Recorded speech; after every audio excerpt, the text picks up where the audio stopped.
Okay, guys. So we need to discuss the Third Amendment. It goes something like this: Housing of soldiers. No soldier shall, in time of peace, be quartered in any house without the consent of the owner, nor in time of war, but in a manner to be prescribed by love. Okay, so what does that mean? Well, back in the day, when we were a colony, back before the American Revolution, as part of the American Revolution, the Parliament decided they needed to send over a bunch of redcoats or British soldiers, and the British soldiers had to sleep somewhere. They didn't have Holiday Inn, they didn't have the Hampton, they didn't have a grandma's house, they had the colonists' homes.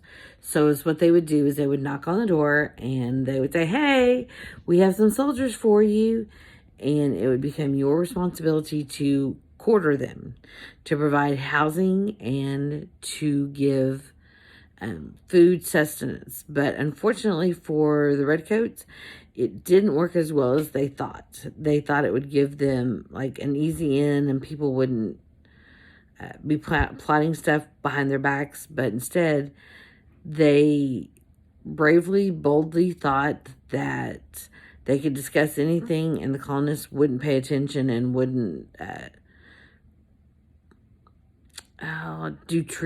commit treason. And unfortunately for the redcoats, yeah, their braggadocious notion kind of bit them. But anyway, so what this means in 2020 is the local commanding officer of the local military cannot bang on your door and say, "Hey, you're going to take some of these people in for the day or the night or the week or the weekend."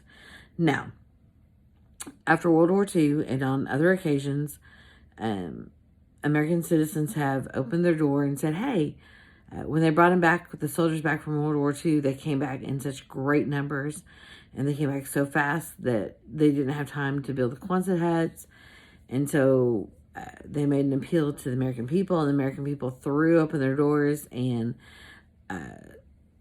opened up their basements, opened up their attics, their garages, wherever they could shove a cot and a shower and make it so that our soldiers, our military, had a place to come home to. So the Quartering Act, I kind of like it just because it allows me as the homeowner to make that decision of whether or not I host a soldier. Now, in the 99 tornado that hit through my hometown, we didn't quarter soldiers necessarily, but we offered hospitality. Where they were showering, where they were staying, it was cold showers. So on more than one occasion, we opened up our doors and we're like, "Hey, we've got a gas water heater, and you guys are more than welcome to come shower up at our house." But the American people have always had that generous spirit. So that is the Quartering Act, and President Trump can't tell me I have to have a soldier or I have to house a military. But if you asked, I'd probably say yes. Have a good day, y'all.